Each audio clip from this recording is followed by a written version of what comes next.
안녕하십니까. 뉴스데스크 강원입니다. 고위공직자 범죄수사처의 체포 첫날 묵묵부답이었던 윤석열 대통령. 이튿날 재조사 출석은 아예 거부했습니다. 수사와 탄핵 심판에 협조하지 않는 대통령을 두고 비판의 목소리가 전국 곳곳에서 나오고 있는데요. 12.3 내란 이후 촛불 집회를 열며 탄핵을 촉구하고 있는 강원 영동 지역에서도 대통령이 잘못을 인정해야 한다며 제대로 처벌받아야 한다는 비판이 커지고 있습니다. 이준호 기자가 시민들을 만나 이야기를 들어봤습니다. 손이 시릴 정도로 추운 저녁, 작은 촛불들이 모여 어둠을 밝힙니다. 강릉 월화거리에 모인 시민들은 계엄을 일으킨 대통령이 민주주의를 흔들었다며 탄핵을 촉구합니다. 이후 양양과 동해시 등 강원 영동 지역 곳곳에서 대통령의 하야 요구 집회가 끊이지 않았습니다. 보수세가 강한 지역이지만 시간이 지날수록 더 많은 인원이 집회에 참여했습니다. 국민을 능멸하고 있는 저 한 줌도 안 되는 세력들을 우리가 용서할 수가 없습니다. 12월 3일 내란 이후 많은 시민들의 염원 속에 43일 만에 붙잡힌 윤석열 대통령. 첫날 공수처의 질문에 묵묵부답이더니 이튿날 공수처의 재조사 출석마저 거부하자 시민들은 비판의 목소리를 더욱 높입니다. 왜 이렇게 행동을 똑바로 못하지? 비호감 짓들만 좀 많이 하는 것 같아요. 평온한 일상을 되찾기 위해 수사와 탄핵 심판에 적극 협조해야 한다고 강조합니다. 죄를 지은 죄를 처벌을 받아야죠. 또 윤석열 대통령의 빠른 탄핵을 촉구하는 집회가 열린다면 언제든 참여할 거라 말합니다. 원하면 나서야 한다고 생각해서 가만히 있고 욕만 하면은 바뀌는 게 없다고 생각해서 참석은 해야 되죠. 그러나 지난 20대 대선 당시 57.31%가 윤석열 대통령을 선택한 강릉에서는 탄핵 반대를 주장하는 시민도 적지 않습니다. 잠 한숨도 못 잤어. 아주 정말 그 추운 데 가서 어떻게 지내는지란 아주 정말 너무너무 가슴 아파요. 저렇게 인기도 몰지 않고 남은데 저렇게 되니까 좀 답답하죠. 보수세가 강한 강릉에서도 비판의 목소리가 커지는 가운데 대통령의 수사와 탄핵에 관심이 집중되고 있습니다. MBC 뉴스 이준호입니다. 윤석열 대통령 체포 이후 도내 야당들은 오늘도 대통령을 비판하는 성명 발표를 이어갔습니다. 영동 지역에서도 이번 사태를 비판하는 목소리가 커지고 있지만 동해안 지역 국회의원들은 대통령과 비상계엄 사태를 두둔하고 있습니다. 왜 그런 걸까요? 김인성 기자입니다. 어제 윤 대통령이 체포된 이후 이틀 연속 성명과 보도자료 발표가 이어지고 있습니다. 더불어민주당 강원도당 청년위원회는 대통령 체포는 민주주의 회복의 시작이라는 성명을 발표했고 정의당 강원도당은 시민 1,400여 명을 대상으로 온라인 투표를 진행한 결과 내란 방탄 국회의원 5적 가운데 권성동 의원이 1위라는 보도자료를 냈습니다. 대통령 체포에 적극 동의하는 시민들은 대통령에 대한 빠른 탄핵과 처벌을 요구하는 목소리를 높이고 있습니다. 대통령 혼자뿐만이 아니라 그분 국무위원 부분들이나 같은 이제 집권당들도 이제 다 좀 지금 처신을 잘못하고 있고 시민들이나 유권자분들이 잘 이제 이번 사건으로 잘 이제 많이 깨우치실 거고 그리고 변화가 되고 바뀌어야 된다는 부분을 좀 많이 좀 인식하지 않을까. 스스로 보수층이라고 밝힌 시민 가운데도 이번 비상계엄 사태를 무조건 잘했다고만 말하지 않는 시민들도 적지 않습니다. 무조건 일방적으로 편을 들어서 그 사람 자잘못을 떠나서 무조건 편들은 그거는 안 되죠. 잘못된 건 잘못된 거고 그만큼 잘못됐으면 그만큼 벌을 받아야 되는 건 그건 당연한 거예요. 그렇지만 그 잘못된 것만큼 그만큼의 벌을 받으면 상관 그 이상으로 받을 때는 그거는 안 된다는 거죠. 윤 대통령의 계엄 선포와 탄핵, 체포에 대해 의견은 엇갈릴 수 있지만 대통령의 비상계엄은 국민 자유를 억압하고 심지어 국회를 무력화하려 했던 건 사실입니다. 그런데 지역 국회의원들은 이를 비판하는 시민들의 목소리는 외면한 채 오로지 대통령만 바라보며 계엄을 두둔하는 발언을 이어가고 있습니다. 윤 대통령은 저의 오랜 친구입니다. 그래서 대통령 선거 당시 제 선거보다 더 열심히 뛰었습니다.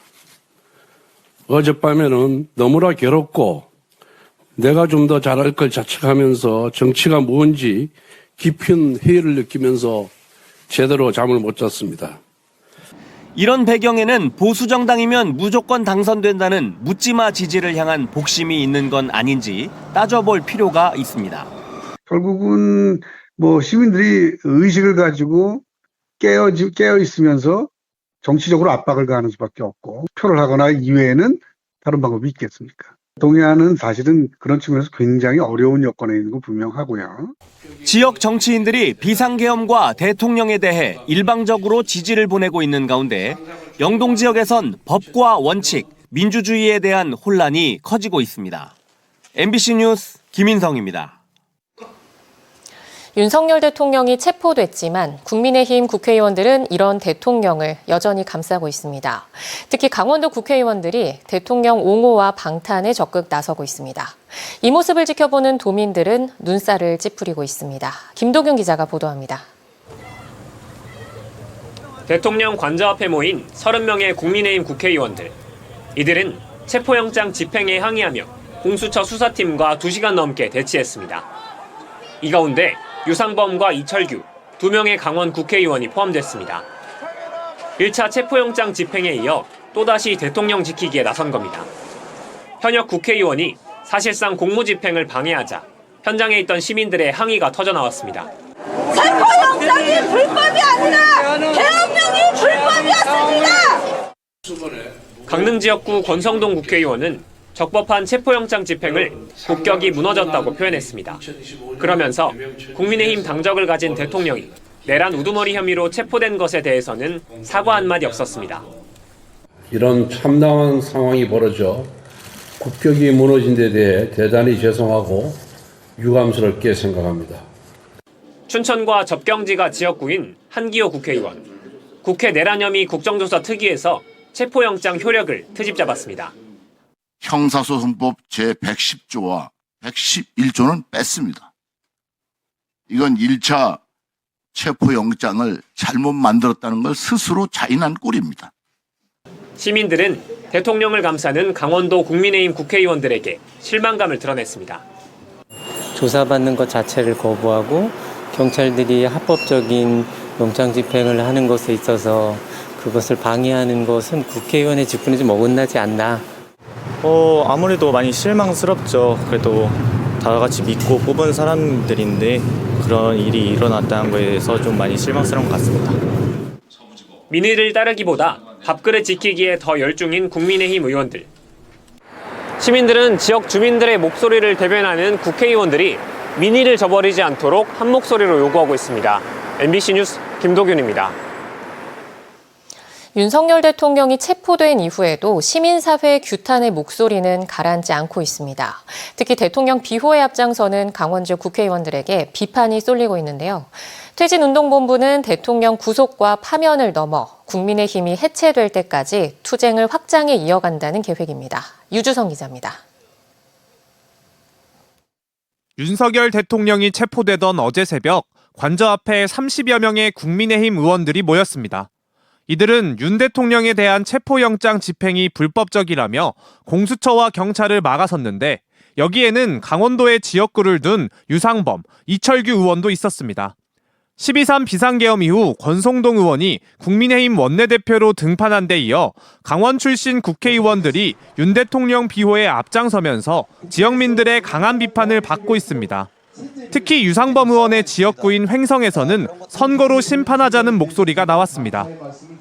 내란 옹호 세력 국힘당과 그다음에 거기에 주동 인물인 우리 지역의 지역구 국회의원 유상범의 만행을 끝없이 문제 제기하고 선거 때 바로 심판해야 되지 않겠습니까?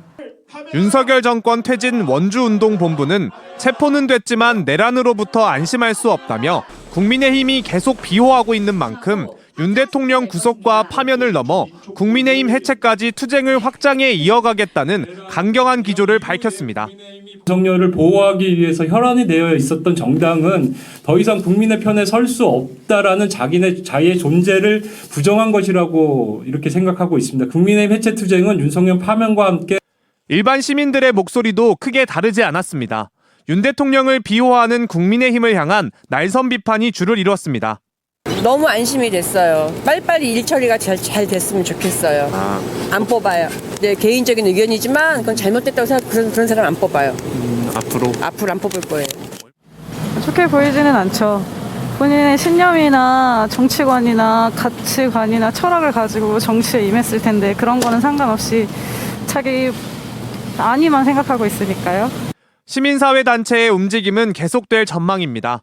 횡성에서는 매주 수요일 저녁, 원주에서는 매주 일요일 오후에 원주의료원 사거리에서 집회가 열립니다.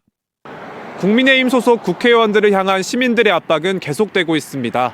매주 금요일 기업도시 주민들은 박정아 의원 후원회 사무소 앞에서 집회를 열기로 했습니다. MBC 뉴스 유주성입니다. 오늘 아침 양양의 최저 체감 온도가 영하 10.3도까지 떨어지는 등 맹추위가 기승을 보이고 있습니다. 오늘 아침 동해안 대부분 지역의 최저 체감 온도가 영하 7도를 밑돌았지만 낮에는 영상 7도 안팎을 보이며 평년 기온을 회복했습니다.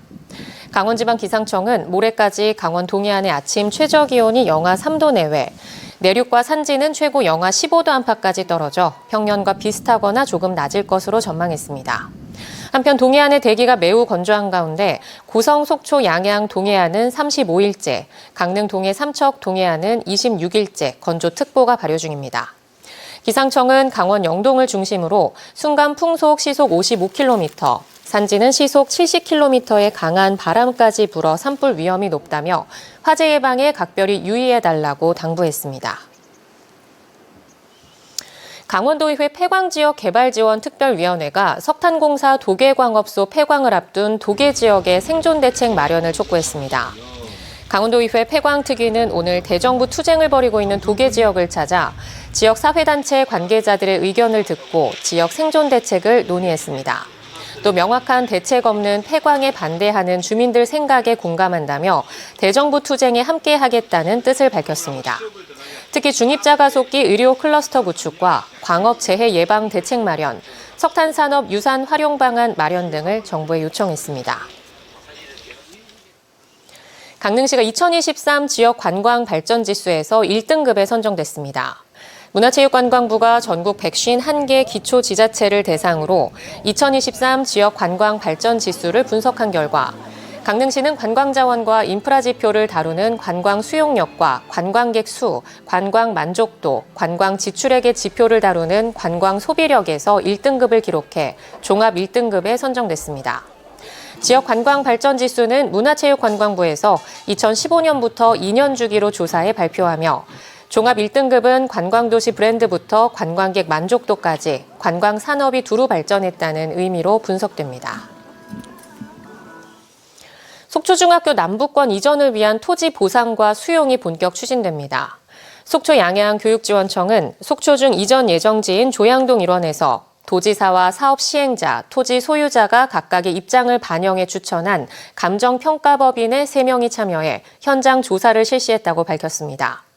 대상지는 국유지 1필지, 시유지 6필지, 사유지 19필지 등 전체 26필지입니다.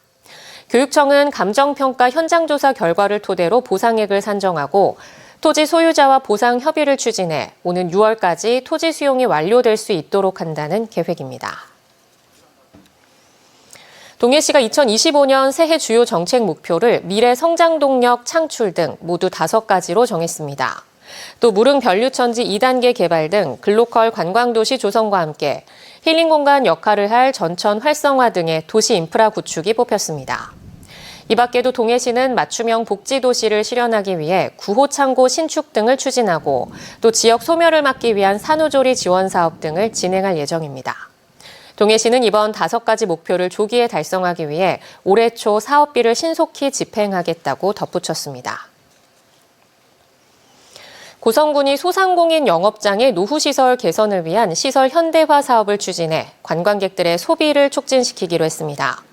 지원 대상은 고성 주민 중 1년 이상 같은 장소에서 영업 중인 숙박, 체육, 음식점 업소로 업소당 1,600만 원 이내에서 사업비를 지원합니다. 희망하는 소상공인은 이달 31일까지 경제체육과 지역경제팀에 방문해 서류를 접수하면 되며 리모델링이나 시설 교체 등이 주요 지원 대상입니다. 강릉시가 올해 전통시장 6곳에 26억 4천여만 원을 들여 활성화 사업을 펼칩니다. 강릉시는 도내 처음으로 디지털 전통시장 육성사업에 선정된 중앙 성남 통합시장에 2년간 3억 7천만 원을 들여 공동 집배송 시스템 구축, 전용 상품 개발 등의 사업을 추진합니다. 문화관광형 시장과 자생력 강화 시장에 동시 선정된 주문진 종합시장은 2년 동안 8억 원을 들여 수산물을 기반으로 K푸드 개발, 주문진 오일장과 야시장 활성화, 관광 패키지 상품 개발 등을 통해 문화와 관광을 접목한 시장으로 조성합니다. 자생력 강화 전통시장에는 성남시장, 주문진 건어물시장, 주문진 수산시장도 함께 포함돼 전문 인력 육성, 상인회 공동 마케팅을 지원합니다. 태백시의회가 다음 달 개최되는 태백산 눈축제와 관련해 안전한 행사 진행과 세심한 편의 대책 마련을 주문했습니다. 태백시의회는 의원 간담회를 갖고 태백시의 태백산 축제를 사고 없이 안전하게 열어줄 것과 화장실 등 편의시설을 충분히 확보해 관광객들에게 불편을 주지 않도록 노력해 줄 것을 당부했습니다. 특히 눈축제 때마다 주차난으로 불편이 야기된다며 행사 장소 분산 대책 마련 등 철저한 사전 준비를 요청했습니다. 올해로 32회째를 맞는 태백산 눈축제는 다음 달 7일부터 16일까지 열흘간 태백산 국립공원과 황지연못 일원에서 열립니다. 강원뉴스 마칩니다. 시청해주신 여러분 고맙습니다.